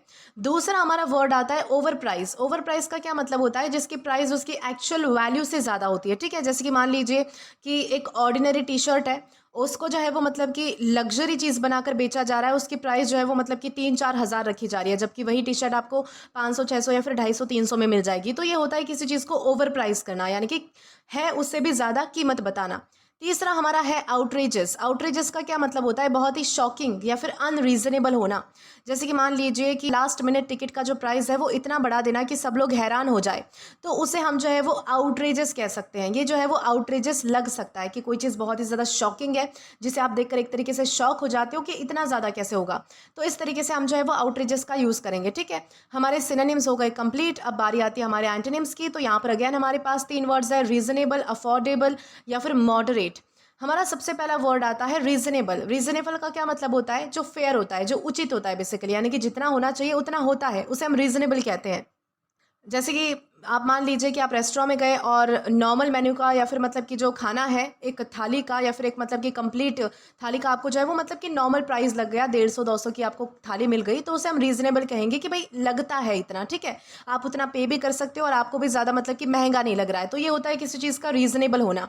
अफोर्डेबल का क्या मतलब होता है? अफोर्डेबल का मतलब होता है जो आसानी से खरीदा या फिर पे किया जा सके। ठीक है, जैसे कि मान लीजिए कि स्टूडेंट्स के लिए जो है वो लो कॉस्ट हॉस्टल जो है वो अफोर्डेबल होता है। अफोर्डेबल जो है वो आपके ऊपर डिपेंड करता है कि आपके पास कितना पैसा है और आप उस चीज़ के लिए कितना दे सकते हैं, ये चीज़ आपको ध्यान रखनी है। अगर आप जो है वो मतलब कि कोई कपड़ा है, कोई टी शर्ट है, अगर आप उसके लिए जो है वो मतलब कि 500 दे सकते हैं, सिर्फ आपका वो मतलब कि आपका उतना ही बजट है, तो आपके लिए बस वो चीज़ उतने में अफोर्डेबल है। कोई व्यक्ति उसके 5,000 दे सकता है, तो वो उसके लिए उतने में अफोर्डेबल है, उसे वो अफोर्डेबल लगेगा। ठीक है, यानी कि अफोर्डेबल एक लगने की बात है कि आपको कोई चीज़ जो है वो महंगी लग रही है या फिर नहीं, या फिर आप जो है वो उसके लिए कितना पे कर सकते हो, तो ये होता है अफोर्डेबल होना। तीसरा हमारा है मॉडरेट। मॉडरेट का क्या मतलब होता है? ना ही तो बहुत ही ज़्यादा और ना ही बहुत कम, जो बीच का है, बिल्कुल मतलब कि मीडियम है, ना ज़्यादा है ना ज़्यादा कम है, इस तरीके से। जैसे कि मान लीजिए कि जिम की जो मंथली मेंबरशिप है उसकी जो फीस है, अगर वो मॉडरेट है, ना ज़्यादा है ना कम है, तो उसे हम जो है वो मतलब कि मॉडरेट कह सकते हैं। इस तरीके से आपको ध्यान रखना है कि मॉडरेट क्या है, और हमारे जो बाकी एंटोनिम्स है ये भी हमने जो है वो मतलब कि अच्छे से डिस्कस किए हैं। अब दोस्तों बारी आती है हमारे एग्जाम्पल की। तो यहाँ पर हमारे पास एक सेंटेंस है, the hotel charge an exorbitant price for a single night stay during the festival. यानी कि यहाँ पर क्या बताया गया है? इस सेंटेंस का मतलब है कि त्यौहार के दौरान, यानी कि जब भी कोई फेस्टिवल आता है तो फेस्टिवल सीजन के दौरान होटल ने सिर्फ एक रात के स्टे के लिए बहुत ही ज़्यादा और अनरीजनेबल प्राइस चार्ज किया। तो यहाँ पर एग्जॉर्बिटेंट का मतलब सिर्फ महंगा होने से नहीं है, बल्कि इतने ज़्यादा प्राइस से है जो कि नॉर्मल से काफ़ी ऊपर हो और लोगों को अनफेयर या फिर अनरीजनेबल लगे, तो उसे हम क्या कहेंगे? उसे हम एग्जॉर्बिटेंट कहेंगे। इसी के साथ हम आगे बढ़ेंगे हमारे अगले वर्ड की ओर। अब दोस्तों इसके बाद हमारा अगला वर्ड आता है मोरोस। दोस्तों मोरोस का क्या मतलब होता है? उदास होना, खिन्न, मायूस, निराश या फिर चिड़चिड़ा। ठीक है, मोरोस का मतलब होता है ऐसा व्यक्ति जो बहुत ही उदास, खुश ना हो, अपनी उदासी की वजह से थोड़ा चुप चुप या फिर चिड़चिड़ा रहता हो, तो उसे हम मोरोस कह सकते हैं। ये सिर्फ थोड़ी देर के लिए सैड होने को नहीं दिखाता है, बल्कि ऐसी ग्लूमी और लो मूड वाली स्टेट को दिखाता है जहाँ पर इंसान बात करने या फिर किसी एक्टिविटी में इंटरेस्ट लेने के मन में नहीं होता। ठीक है, मूड में नहीं होता, तो उसे हम जो है वो मोरोस कह सकते हैं। ये वर्ड अक्सर मतलब कि उन सिचुएशंस के लिए यूज़ होता है जब किसी का फेलियर हो जाता है, जब किसी का लॉस हो जाता है, डिसअपॉइंटमेंट होती है, किसी बुरी खबर की वजह से कोई व्यक्ति जो है वो काफ़ी समय तक उदास रह सकता है, ग्लूमी रह सकता है, तो उसे हम जो है वो मोरोस कह सकते हैं। जैसे कि मान लीजिए कि अगर किसी स्टूडेंट का बहुत ही इंपॉर्टेंट एग्जाम अच्छा ना जाए और वो पूरे दिन जो है वो चुप चुप उदास और मतलब कि किसी से बात नहीं करता, तो उसका मूड कैसा है? उसके मूड को हम मोरोस कह सकते हैं। वैसे ही अगर किसी एम्प्लॉय को मतलब कि प्रमोशन ना मिले और वो कई दिनों तक मतलब कि उदास सा रहता है, अकेला रहता है, किसी से बात नहीं करता, अच्छे से खाना नहीं खाता, तो उसका बिहेवियर भी जो है वो मोरोस हो सकता है। ये चीज़ आपको ध्यान रखनी है। तो इस तरीके से हम कहेंगे कि मोरोस यानी होता क्या है। लेकिन दोस्तों एक चीज़ आपको, ये इंपॉर्टेंट चीज़ आपको ध्यान रखनी है कि मोरोस का मतलब सिर्फ सैड होना नहीं होता। सैड होना मतलब होता है उदास होना। ठीक है, मोरोस का मतलब होता है बहुत ज़्यादा उदास होना और अक्सर मतलब कि चिड़चिड़ा और विड्रॉन होना। सैड का तो क्या मतलब है कि आप जो है वो थोड़ी देर के लिए भी हो सकते हो, 5-10 मिनट में ठीक हो गया, तो उसे हम सैड कह सकते हैं। लेकिन मोरोस का क्या मतलब होता है? जो थोड़े लंबे समय के लिए चलेगा और उसमें चिड़चिड़ापन होगा या फिर आपके दिमाग के अंदर कुछ बातें घूमती रहेगी, उस चीज़ को लेकर आप बहुत ज़्यादा सोचोगे, तो उसे मोरोस कहेंगे। ठीक है, जैसे कि मान लीजिए कि मूवी देखते वक्त जो है वो मतलब कि इमोशनल सीन देखकर आप जो है वो उदास अब मूवी देखी आपने, उस टाइम के लिए आप जो है वो 5-10 मिनट के लिए उदास हो गए, फिर अगर सीन चेंज हो गया मूवी में, कोई फ़नी सीन हो गया, तब भी आप क्या उदास रहोगे? या फिर 1-2 दिन पूरा ज़ाया कर दोगे उस मूवी को सोच कर? नहीं। ये होता है सैड होना, कि कोई टेम्पररी चीज़ के लिए आप जो है वो सैड हो रहे हो। लेकिन मान लीजिए कि आपने जो है वो जॉब खो दी है। आपने जॉब खोने के बाद जो है वो आप 3-4 दिन, 5-6 दिन, हफ्ता, महीना टेंशन में रहते हो कि अब मुझे दूसरी जॉब कहाँ मिलेगी, पैसे कैसे मैनेज होंगे, खर्चे कैसे मैनेज होंगे, फैमिली कैसे मैनेज होगी। तो ये सारी चीज़ें, इसे कहते हैं मोरॉस होना, कि एक मतलब कि पर्टिकुलर टाइम स्पैन तक या फिर लंबे टाइम तक जब कोई टेंशन चलती है, जब हम चिड़चिड़ा फील करते हैं या फिर हमारा मूड अच्छा नहीं होता, किसी से बात करने का हमारा मन नहीं करता, तो वो होता है मोरॉस। डिफरेंस आपको समझना है कि सैड और मोरॉस में डिफरेंस क्या है, ठीक है। साथ ही साथ ये भी ध्यान रखिएगा कि हमारे पास पार्ट्स ऑफ स्पीच में एग्जेक्टिव है, यानी कि विशेषण है। अब दोस्तों अगर बात की जाए हमारे सिनोनिम्स के बारे में, तो यहाँ पर हमारे पास 3 वर्ड्स हैं, ग्लूमी, सलन या फिर मेलांकली। सबसे पहला हमारा वर्ड आता है ग्लूमी। ग्लूमी का मतलब होता है उदास, या फिर मतलब कि अंधेरे में होना एक तरीके से, या फिर होपलेस मूड में होना। इसे हम क्या कहेंगे? ग्लूमी हम उसे कहेंगे, ठीक है। जैसे कि बारिश वाले दिन जो है वो किसी का मूड ग्लूमी हो सकता है, किसी किसी को फील होता है कि यार बारिश आ गई, अच्छा नहीं लग रहा, कैसा उदास सा मन हो रहा है, तो उसे हम ग्लूमी कह सकते हैं, ठीक है। सलन हमारा दूसरा वर्ड है। इसका क्या मतलब होता है? चुप चुप, नाराज और बात करने का मन ना रखने वाला, उसे हम सलन कह सकते हैं। जैसे कि मान लीजिए कि किसी बच्चे को जो है वो डांट पड़ गई अच्छी खासी मम्मी पापा से, तो वो जो बच्चा है वो मतलब कि चुप चुप होकर बैठ जाएगा, यानी कि खेलेगा नहीं, बात नहीं करेगा, फ्रेंड्स अगर बुलाने भी आएंगे तो जाएगा नहीं, तो इसे हम कहेंगे सलन हो जाना, ठीक है। किसी रीज़न की वजह से चुप चुप होना, नाराज़ होना, बात ना करने का मन होना, तो उसे हम सलन कहेंगे। तीसरा हमारा वर्ड आता है मेलांकली। इसका क्या मतलब होता है? गहरी और शांत उदासी। जैसे कि मान लीजिए कि पुरानी यादें याद करके हल्का उदास महसूस करना, तो ये मेलांकली कहा जाता है। जब आप मतलब कि एक तरीके से शांत होते हो, किसी चीज़ को मतलब कि सोचते हो और वो चीज़ आपके मन के अंदर मतलब कि उदासी पैदा करे, तो उसे मेलांकली कह सकते हैं। ये सारे हमारे हो गए सिनोनिम्स। अब एंटोनिम की बारी आती है, यानी कि अपोजिट वर्ड्स की। तो यहाँ पर हमारे पास 3 वर्ड्स हैं, चीयरफुल, जॉयफुल या फिर ऑप्टिमिस्टिक। ये सारे पॉजिटिव वर्ड्स हैं, ओके। चीयरफुल का क्या मतलब होता है? पॉजिटिव रहने वाला, जो बहुत ही खुश रहता है। जैसे कि मान लीजिए कि ऑफिस में अगर आप जो है वो सबको स्माइल के साथ ग्रीट कर रहे हो, अच्छे से मतलब कि आपका पूरा दिन जाता है, स्माइल के साथ जाता है, हंसी खुशी, तो उसे हम चीयरफुल कह सकते हैं। जॉयफुल का क्या मतलब होता है? बहुत ज़्यादा खुश होना, आनंदित होना। जैसे कि ग्रेजुएशन के दिन जो है वो फैमिली का जॉयफुल होना नेचुरल है, क्योंकि आप जो है वो मतलब कि ग्रेजुएट हो गए हो, आपको डिग्री मिल गई है, तो आपकी फैमिली कैसा फील कर रही है? जॉयफुल फील कर रही है, ठीक है, यानी कि बहुत ज़्यादा खुश है। ऑप्टिमिस्टिक क्या मतलब होता है इसका? ऑप्टिमिस्टिक मतलब होता है पॉजिटिव सोच रखने वाला, अच्छे फ्यूचर की उम्मीद रखता है, यानी कि जो फ्यूचर को लेकर पॉजिटिव सोचता है, तो उसे हम क्या कहेंगे? उसे हम ऑप्टिमिस्टिक कहेंगे। जैसे कि मान लीजिए कि कोई बिजनेसमैन है और उसके बिजनेस में अगर लॉस हो भी जाए, उसके बाद अगर उसके मतलब कि दिमाग में नए आइडियाज़ आते हैं कि मैं इस तरीके से आगे बढ़ूंगा, मुझे जो है वो लॉस के बारे में नहीं सोचना, अब मुझे ये सोचना है कि फ्यूचर में मैं किस तरीके से प्लान करूं ताकि मेरा बिजनेस और बढ़ जाए, तो ये होती है ऑप्टिमिस्टिक सोच, फ्यूचर को लेकर पॉजिटिव सोच, ठीक है, उसे हम कहेंगे ऑप्टिमिस्टिक। तो हमारे सारे एंटोनिम्स भी यहाँ पर हमने डिस्कस कर लिए हैं।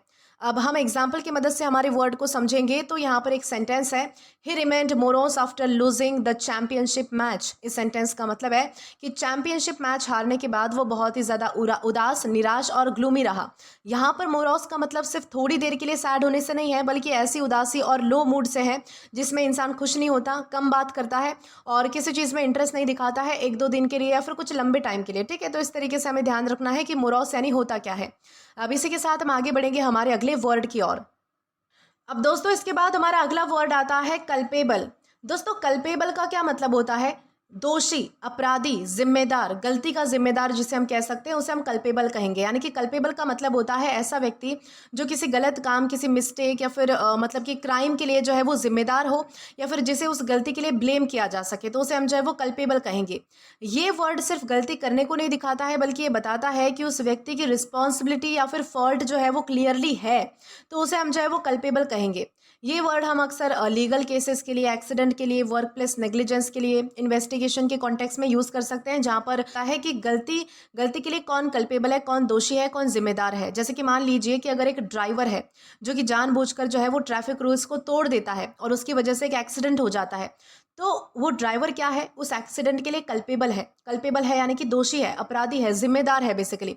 वैसे अगर किसी कंपनी की नेग्लिजेंस की वजह से एम्प्लॉय को नुकसान होता है, तो कंपनी को कल्पेबल माना जा सकता है, कंपनी को दोषी माना जा सकता है, ठीक है। एग्जाम में चीटिंग करना, तो उसे उसके लिए मतलब कि चीटिंग करने के लिए आपको कल्पेबल माना जा सकता है। ड्यूटी को इग्नोर करने की वजह से नुकसान हो जाना, तो आपको उसके मतलब कि उसके लिए जो है वो कल्पेबल माना जा सकता है कि आपने जो है वो ड्यूटी को मतलब कि इग्नोर किया, इसलिए जो है वो नुकसान हो गया, तो आप क्या हो, कल्पेबल हो, दोषी हो। लेकिन दोस्तों एक इंपॉर्टेंट चीज़ आपको क्या ध्यान रखनी है कि कल्पेबल का मतलब सिर्फ गिल्टी होना नहीं होता। गिल्टी का तो मतलब होता है किसी क्राइम या फिर गलती का दोषी होना।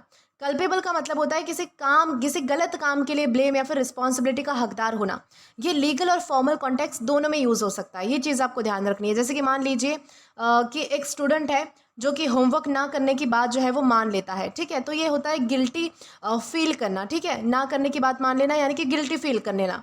लेकिन मान लीजिए कि एक एम्प्लॉय की नेग्लिजेंस की वजह से कंपनी को बहुत ही बड़ा नुकसान हो गया और इन्वेस्टिगेशन में वही जिम्मेदार पाया गया, तो ये होता है कल्पेबल होना, ठीक है। इस तरीके से आपको ध्यान रखना है कि गिल्टी होने में और कल्पेबल होने में क्या डिफरेंस होता है।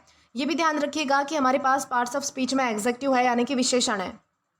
अब दोस्तों अगर बात की जाए इसके सिनोनिम्स की, तो यहाँ पर हमारे पास 3 वर्ड्स हैं, गिल्टी, रिस्पॉन्सिबल या फिर ब्लेम वर्दी। सबसे पहला हमारा वर्ड आता है गिल्टी। गिल्टी का क्या मतलब होता है, किसी क्राइम या फिर गलती का दोषी, ठीक है। कोई छोटी गलती भी हो सकती है, ये चीज़ आपको ध्यान रखनी है। जैसे कि मान लीजिए कि कोर्ट जो है वो किसी चोर को गिल्टी डिक्लेयर कर देती है, या फिर मान लीजिए कि आपने घर से कुछ चुरा लिया, फिर सबको पता कर लिया और आपने एक्सेप्ट कर लिया कि हाँ मैंने चोरी किया था, तो ये भी गिल्टी होना होता है कि एक तरीके से आप जो है वो मतलब कि शर्मिंदगी महसूस कर रहे हो उस चीज़ के लिए, या फिर मतलब कि दोषी पाए गए, तो उसे हम गिल्टी कह सकते हैं। रिस्पॉन्सिबल का क्या मतलब होता है, रिस्पॉन्सिबल का मतलब होता है किसी काम या फिर उसके रिजल्ट के लिए जिम्मेदार होना। जैसे कि मान लीजिए कि प्रोजेक्ट कंप्लीट करना टीम लीडर की रिस्पॉन्सिबिलिटी है, उसकी जिम्मेदारी है, तो उसे हम क्या कहेंगे, रिस्पॉन्सिबल होना हम उसे कहेंगे कि आप किसी चीज़ के लिए जिम्मेदार हो। और तीसरा हमारा वर्ड आता है ब्लेम वर्दी। दोस्तों ब्लेम वर्दी का मतलब होता है जो ब्लेम यानी कि जो मतलब कि एक तरीके से दोष के या फिर निंदा का हकदार होता है, उसे हम ब्लेम वर्दी कह सकते हैं, ठीक है। दोस्त से जैसे कि मान लीजिए कि झूठ बोलना ब्लेम वर्दी हो सकता है, आपको जो है वो उसका दोषी ठहराया जा सकता है, ब्लेम किया जा सकता है, तो उसे हम ब्लेम वर्दी कहेंगे। अब ये हमारे हो गए सारे सिनोनिम्स। अब एंटोनिम्स की बारी आती है, तो यहाँ पर हमारे पास अगेन वर्ड्स है इनोसेंट, ब्लेमलेस या फिर फॉल्टलेस। सबसे पहला हमारा वर्ड आता है इनोसेंट। इनोसेंट का मतलब होता है किसी क्राइम या फिर गलती का दोषी ना हो। जैसे कि मान लीजिए कि इन्वेस्टिगेशन में अगर पता चले कि एम्प्लॉय का एक्सीडेंट से मतलब कि कोई लेना देना ही नहीं था, तो वो क्या हो गया है, इनोसेंट हो गया, यानी कि वो मतलब कि निर्दोष पाया गया है, इस तरीके से। ब्लेमलेस का क्या मतलब होता है, जिस पर किसी भी तरीके का दोष नहीं होता, उसे हम ब्लेमलेस कहते हैं। नेचुरल डिजास्टर में नुकसान उठाना किसी फैमिली की गलती नहीं है, इसलिए वो क्या है, ब्लेमलेस है, उनकी वजह से कुछ नहीं हुआ, इस तरीके से, ठीक है। फॉल्टलेस का क्या मतलब होता है, जिसमें कोई गलती या फिर कमी नहीं होती, उसे हम फॉल्टलेस कहते हैं। जैसे कि मान लीजिए कि किसी एम्प्लॉय ने जो है वो अपनी ड्यूटी परफेक्टली निभाई, इसलिए उसका रिकॉर्ड कैसा है, फॉल्टलेस है, इसमें कोई गलती नहीं है, कोई उसके रिकॉर्ड में कमी नहीं है, इस तरीके से हम कह सकते हैं कि फॉल्टलेस यानी क्या है, ठीक है। हमारे एंटोनिम्स भी हमने डिस्कस कर लिए। अब बारी आती है हमारे एग्जाम्पल की। The investigation found the company culpable for the safety violation. इस सेंटेंस का मतलब है कि इन्वेस्टिगेशन में ये पता चला कि सेफ्टी रूल्स के उल्लंघन के लिए कंपनी ही जिम्मेदार थी। तो यहाँ पर कल्पेबल का मतलब सिर्फ गलती होना नहीं है, बल्कि कंपनी को उन सेफ्टी वायलेशंस के लिए ऑफिशियली ब्लेम और रिस्पॉन्सिबल माना गया था। इस तरीके से हमने समझा है कि कल्पेबल यानी होता क्या है। इसी के साथ हम आगे बढ़ेंगे हमारे अगले वर्ड की ओर। अब दोस्तों इसके बाद हमारा अगला वर्ड आता है इनविंसिबल। इनविंसिबल का क्या मतलब होता है, अपराजेय, यानी कि जिसे हराया ना जा सके, ठीक है। इनविंसिबल का मतलब होता है ऐसा व्यक्ति, ऐसी कोई टीम, ऐसी कोई चीज़ जिसे हराना या फिर जीतना बहुत ही मुश्किल होता है, ठीक है, नामुमकिन लगता है हमें जिससे जीतना, उसे हम कहते हैं इनविंसिबल। ये वर्ड जो है वो किसी extra ordinary strength, skill, power या फिर डिटर्मिनेशन को दिखाता है, जिसकी वजह से वो लगातार जीत हासिल करता है और हार नहीं मानता, तो उसे हम इनविंसिबल कहते हैं, ठीक है। जैसे कि मान लीजिए कि अगर एक क्रिकेट टीम पूरे टूर्नामेंट में मतलब कि एक भी मैच ना हारे, तो लोग कह सकते हैं कि भाई वो टीम जो है वो इनविंसिबल लग रही है, ऐसा लग रहा है कि उसे कोई हरा ही नहीं पा रहा, ठीक है। वैसे ही अगर एक एंटरप्रेन्योर जो है वो बार बार फेलियर्स के बाद भी हिम्मत ना हारे और हर चैलेंज का सामना करे, तो उसकी डिटर्मिनेशन इनविंसिबल कही जा सकती है। लेकिन दोस्तों एक चीज़ आपको ये ध्यान रखनी है कि इनविंसिबल का जो मतलब है वो स्ट्रॉन्ग नहीं होता। स्ट्रॉन्ग का क्या मतलब होता है, स्ट्रॉन्ग का मतलब होता है ताकतवर होना। इनविंसिबल का मतलब होता है इतना पावरफुल या फिर कैपेबल होना कि उसे हराना या फिर बहुत ही मतलब कि हराना जो है वो बहुत ही मुश्किल लगे या फिर नामुमकिन लगे। जैसे कि मान लीजिए कि एक रेसलर है या फिर एक बॉक्सर है जो कि फिजिकली बहुत ही ताकतवर है, तो ये तो होता है स्ट्रांग होना कि भाई वो ताकतवर है। लेकिन मान लीजिए कि वही बॉक्सर कई सालों तक कोई मैच ना हारे और सबको हरा दे, तो तब हम उसे इनविंसिबल कहेंगे कि उससे कोई जीत नहीं सकता, ठीक है। इस तरीके से आपको ध्यान रखना है कि स्ट्रांग होने में और इनविंसिबल होने में डिफरेंस क्या होता है। और ये भी चीज़ ध्यान रखिएगा कि हमारे पास पार्ट्स ऑफ स्पीच में एग्जेक्टिव है यानी कि विशेषण है। सिनोनिम्स की अगर बात की जाए तो यहाँ पर हमारे पास 3 वर्ड्स हैं, अनबीटेबल, अनकॉन्करेबल या फिर इंडोमिटेबल। सबसे पहला हमारा वर्ड आता है अनबीटेबल। अनबीटेबल का क्या मतलब होता है? जिसे हराना मुश्किल या फिर नामुमकिन होता है तो उसे हम अनबीटेबल कह सकते हैं, जिसे हम बीट नहीं कर सकते। बीट नहीं कर सकते यानी कि हरा नहीं सकते।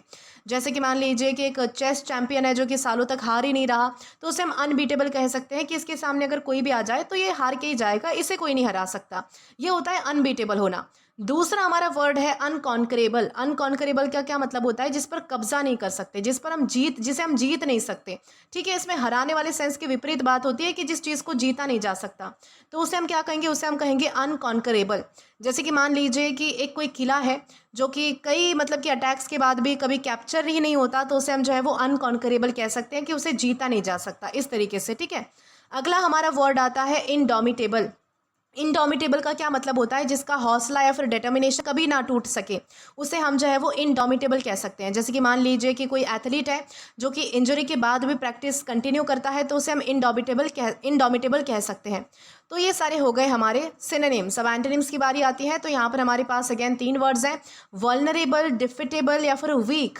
सबसे पहला हमारा वर्ड आता है वल्नरेबल। वल्नरेबल का मतलब होता है आसानी से नुकसान या फिर मतलब कि हार का जो शिकार हो सकता है, उसे हम जो है वो वल्नरेबल कह सकते हैं। जैसे कि मान लीजिए कि हेलमेट के बिना बाइक चलाना इंसान को वल्नरेबल बना देता है, यानी कि ऐसा बना देता है जिसका मतलब कि आसानी से एक्सीडेंट हो सकता है, यानी कि किसी ना किसी चीज़ का वो नुकसान का शिकार हो जाएगा, इस तरीके से। दूसरा हमारा वर्ड है डिफिटेबल। डिफिटेबल का क्या मतलब होता है? जिसे हराया जा सकता हो। जैसे कि मान लीजिए कि एक न्यू स्पोर्ट्स टीम है जो कि डिफिटेबल हो सकती है क्योंकि उसके प्लेयर्स इनएक्सपीरियंस है, यानी कि उन्हें आसानी से हराया जा सकता है। ठीक है, तीसरा है वीक। वीक का तो मतलब बहुत ही बेसिक है कि बहुत ही कमज़ोर होना, कम ताकत वाला, उसे हम वीक कहेंगे। जैसे कि मान लीजिए कि रेगुलर प्रैक्टिस ना करने की वजह से कोई भी इंसान जो है वो मतलब कि वीक परफॉर्मेंस दे सकता है, चाहे फिर वो स्पोर्ट्स में हो, पढ़ाई में हो, किसी भी तरीके की किसी भी चीज़ में हो। ठीक है, तो उसे हम वीक कहेंगे कि कोई चीज़ कमज़ोर है।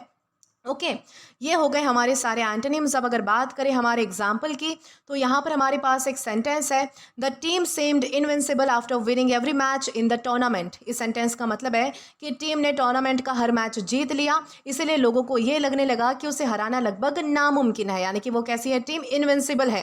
तो यहाँ पर इनविंसिबल का मतलब ये नहीं है कि टीम को कभी भी कोई हरा ही नहीं सकता, बल्कि उसकी परफॉर्मेंस इतनी शानदार थी कि वो अनबीटेबल जैसी लग रही थी। ठीक है, इस तरीके से हमें समझना है कि इनविंसिबल यानी होता क्या है।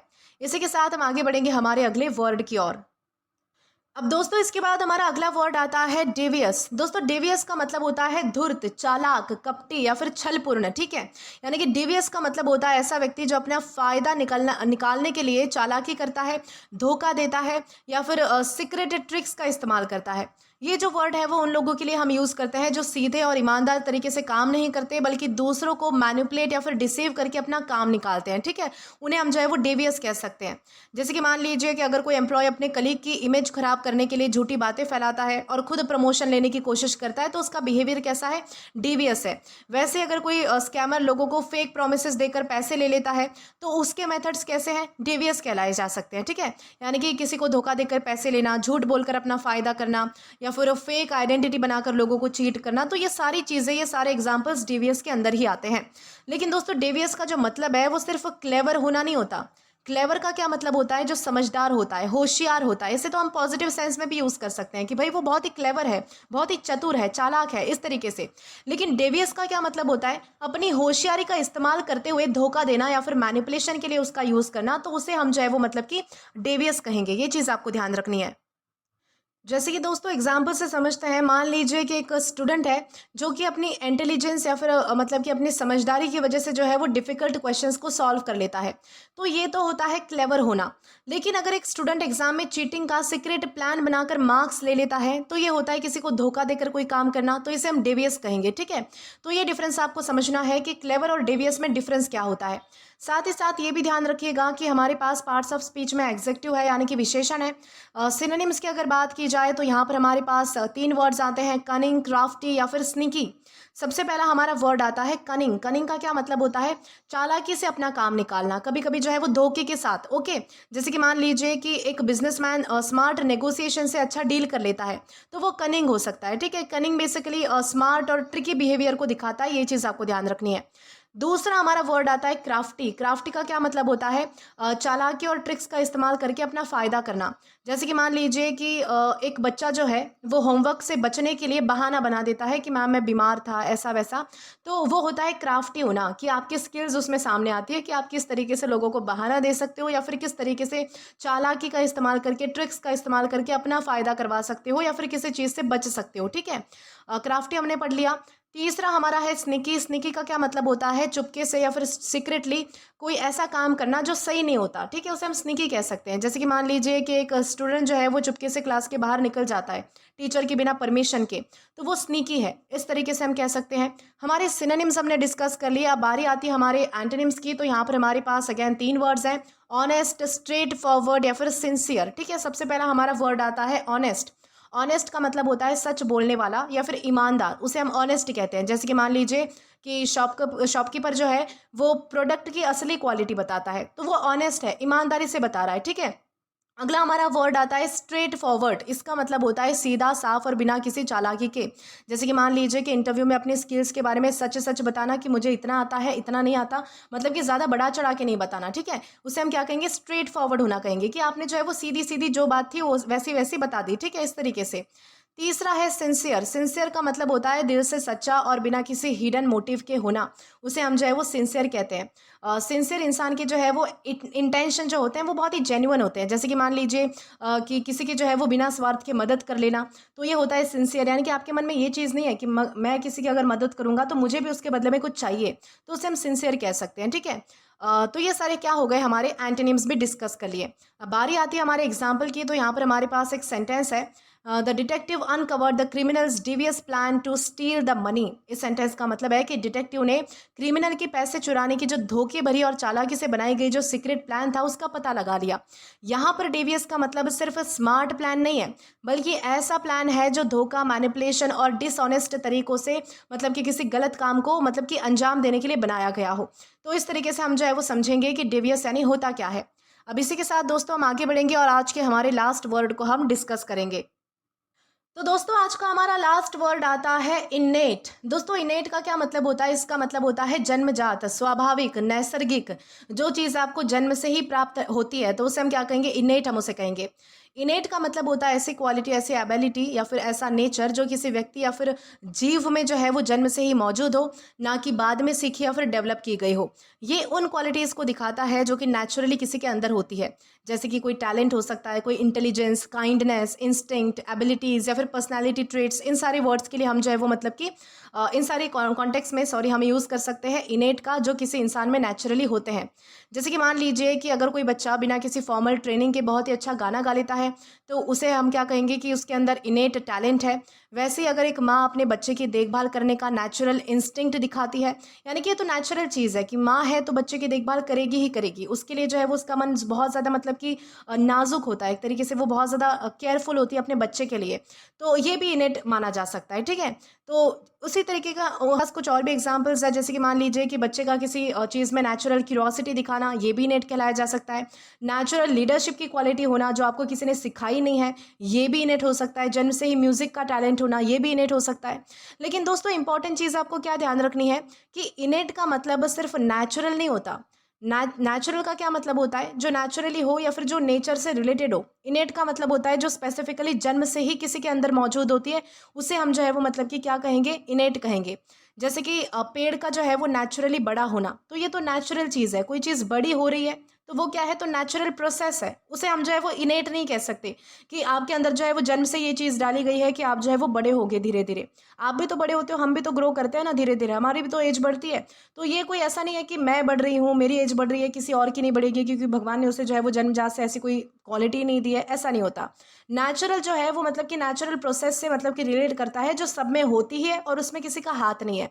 लेकिन एक बच्चा जो जन्म से ही मतलब कि एक्सीलेंट म्यूजिक सेंस रखता है, तो ये इनेट है, ये किसी किसी में ही पाया जाता है, हर किसी को नहीं मिलता, तो उसे हम जो है वो इनेट कहेंगे। ठीक है, ये होता है नेचुरल और इनेट में डिफरेंस। आई होप आपको अच्छे से समझ आ चुका है। साथ ही साथ ये भी ध्यान रखिएगा कि हमारे पास पार्ट्स ऑफ स्पीच में एग्जेक्टिव है, यानी कि विशेषण है। अब दोस्तों अगर बात की जाए इसके सिनोनिम्स की, तो यहाँ पर हमारे पास 3 वर्ड्स आते हैं, इनबॉर्न, इनहेरिटेड या फिर नेचुरल। सबसे पहला हमारा वर्ड आता है इनबॉर्न। इनबॉर्न का मतलब होता है जन्म से ही किसी के अंदर मौजूद होना कोई चीज़। जैसे कि मान लीजिए कि किसी बच्चे का जो है वो इनबॉर्न सेंस ऑफ रिदम उसे डांस सीखने की मदद करता है, तो उसे हम इनबॉर्न कह सकते हैं। इनहेरिटेड का क्या मतलब होता है, जो पेरेंट्स या फिर एंसेस्टर्स से जीन्स के थ्रू हमें मिला हो। जैसे कि मान लीजिए कि किसी का आई कलर इनहेरिटेड हो सकता है, हेयर कलर इनहेरिटेड हो सकता है, ठीक है। इस तरीके से किसी का स्पेसिफिक दिखना जो है वो इनहेरिटेड हो सकता है, कि हमें जो है वो जो चीज़ें हमारे पेरेंट्स से हमें मिली है उसे हम इनहेरिटेड कहेंगे, ठीक है। नेचुरल तो हमने पढ़ा था, नेचुरल का मतलब होता है जो चीज़ नेचुरली एग्जिस्ट करती है हमारे अंदर, तो उसे हम जो है वो नेचुरल कहेंगे, ठीक है। हमारे सिनोनिम्स हो गए। एंटोनिम्स का हमारा मतलब कि वर्ड्स हम डिस्कस करेंगे, एक्वायर्ड, लर्नड या फिर कल्टिवेटेड। एक्वायर्ड का क्या मतलब होता है, जो मतलब कि बाद में सीखा या फिर एक्सपीरियंस से हासिल किया गया हो उसे हम एक्वायर कहेंगे। जैसे कि ड्राइविंग स्किल्स है, ड्राइविंग स्किल जो है वो प्रैक्टिस से एक्वायर होती है, मिलती है बेसिकली, तो उसे हम एक्वायर करना कहेंगे, जो आपने सीखी है, हासिल की है। इसके बाद हमारा अगला वर्ड आता है लर्नड। लर्न का क्या मतलब होता है, जो पढ़ाई, ट्रेनिंग या फिर एक्सपीरियंस के साथ सीखा गया हो उसे हम लर्न कहते हैं। जैसे कि मान लीजिए ये कि कंप्यूटर प्रोग्रामिंग, ये क्या है, तो एक लर्नड स्किल है, ठीक है, जो आपने मतलब कि ट्रेनिंग लेकर या फिर मतलब कि पढ़ कर किसी के हाथ के नीचे रहकर जो है वो सीखा है, तो उसे हम लर्न कह सकते हैं। कल्टिवेटेड का क्या मतलब होता है, जो प्रैक्टिस, ट्रेनिंग या फिर एफर्ट से डेवलप किया गया है, तो उसे हम कल्टिवेटेड कहेंगे। जैसे कि पब्लिक स्पीकिंग है, ये क्या है, तो पब्लिक स्पीकिंग का जो कॉन्फिडेंस है वो रेगुलर प्रैक्टिस से कल्टीवेट होता है, ठीक है, उसके वजह से हमारे अंदर आता है, उसकी वजह से डेवलप होता है, या फिर ट्रेनिंग या फिर प्रैक्टिस की वजह से ये जो सारी चीज़ें हैं वो हमारे अंदर इंप्रूव होती है, उसे हम कल्टीवेट करना कहेंगे। हमारे एंटोनिम्स भी सारे हमने डिस्कस कर लिए हैं। अब बात करते हैं हमारे एग्जाम्पल की। तो यहाँ पर हमारे पास एक सेंटेंस है, she has an innate ability to understand people's emotions. इस सेंटेंस का मतलब है उसके अंदर लोगों की फीलिंग्स और इमोशंस को समझने की एक जन्मजात एबिलिटी है। तो दोस्तों आज के लिए बस इतना ही। आशा करती हूँ कि आपको आज का ये वीडियो पसंद आया है, सारी चीज़ें अच्छे से समझ आई है। दोस्तों आज के लिए बस इतना ही। अगर आपने अभी तक हमारा टेलीग्राम चैनल ज्वाइन नहीं किया है या फिर टेलीग्राम की आपको लिंक नहीं पता है, तो टेलीग्राम की लिंक आपको जो है वो डिस्क्रिप्शन बॉक्स में प्रोवाइड की गई है। और साथ ही साथ अभी जो आपको आपके स्क्रीन पर QR कोड दिख रहा है, वहाँ से भी आप जो है वो डायरेक्टली स्कैन करके हमारा टेलीग्राम चैनल ज्वाइन कर सकते हैं, ताकि आप कभी भी किसी भी नए आने वाले वीडियोज़ को लेकर कोई भी अपडेट्स को मिस ना करें। और दोस्तों अगर आपको आज का ये वीडियो पसंद आया है या फिर हेल्पफुल लगा है, तो do like this video, subscribe the channel and share as much as you can. और अगर आपने इससे पहले वाले वीडियोस नहीं देखे हैं, तो यहाँ पर मैंने आपके लिए एक प्लेलिस्ट प्रोवाइड कर दी है, जहाँ पर आप क्लिक करके वो सभी पहले वाले वीडियोज़ भी देख सकते हैं और उन्हें एक्सप्लोर भी कर सकते हैं। Till then keep learning. Thank you.